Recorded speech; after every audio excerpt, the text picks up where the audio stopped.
da obesidade nos fez nos aprofundar na questão da obesidade.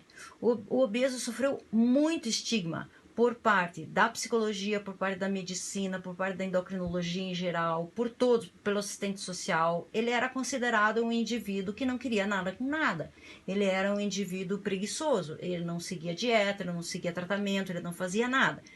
Até o momento em que se considerou a obesidade como uma doença pela Organização Mundial de Saúde. Desde 1997, ela tem um CID, e ela foi inserida no grupo de doenças crônicas não transmissíveis. E aí a gente começa a ter discussões muito grandes, porque quando você trabalha em equipe multidisciplinar, o que você percebe? Você percebe o seguinte, que se você entra com uma concepção de obesidade como doença, muitas vezes aquilo que nós temos como teorias para os transtornos alimentares podem não se combinar com o que você entende na obesidade. E isso causa alguns conflitos, até mesmo quando você conversa com um paciente que vem instruído pelo grupo médico. E nós, quando trabalhamos em equipes de obesidade, isso também se torna um assunto muito delicado, porque o indivíduo ele pode ter todas as comorbidades da obesidade, ou seja, ele tem todas as complicações da doença obesidade, e muitas vezes ele precisa de um tratamento mais radical da doença, porque a vida dele fica em risco em função desta doença obesidade. Ah, mas o anorético, o bulímico não tem risco? Tem, ele tem risco de suicídio, mas não é um risco que você tem ainda, por enquanto, na medicina, um exame laboratorial para dizer, não, ele tem risco de suicídio, está aqui no exame dele, risco de suicídio, índice tal, no exame, não tem. Na obesidade tem. Ele tem triglicerídeos altos, ele tem colesterol alto, ele tem doença, gordura no fígado, ele tem comprometimento dos receptores de insulina, então ele tem uma série de coisas que podem fazer com que ele morra em breve.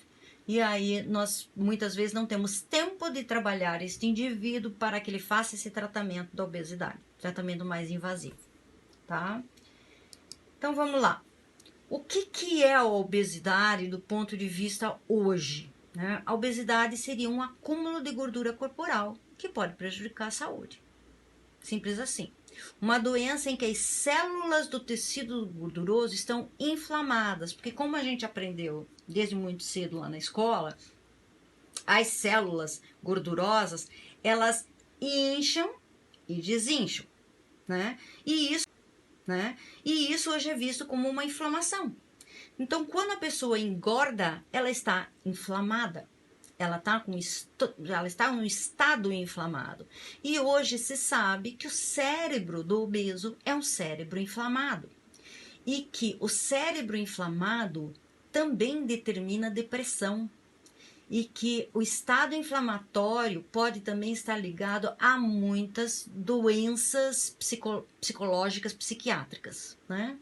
E que as células, além de armazenar energia, elas são órgãos endócrinos. São órgãos com uma função endócrina, porque liberam hormônios. E um dos hormônios que eles descobriram que a gordura libera é a leptina. Então, isso é muito importante para quem trabalha com obesidade. Gordura tem função? Tem. A gordura tem uma função. Ah, ela é isolante térmico? Não, não é só isso. A gordura é um órgão endócrino que libera um hormônio chamado leptina e que a função dessa leptina, inclusive, é sinalizar e bloquear a fome. Enquanto a grelina aumenta a fome, a leptina diminui a fome. Ah, mas o gordo tem bastante gordura e não devia ter fome. Nele não funciona. Nele não funciona mais, está disfuncional, justamente porque a gordura dele, as células gordurosas estão doentes, estão inflamadas. Então, tudo isso foi sendo estudado e os médicos que trabalham hoje com obesidade, a obesidade doença, que não é aquele sobrepeso, né? Porque hoje em dia a gente diz que está gordo, mas a gente tem uma gordurinha localizada, a gente tem, né? O obeso mesmo, a doença obesidade, hoje todos os médicos estão tendo que estudar metabolismo. Então a metabologia passou a ser uma outra área, né?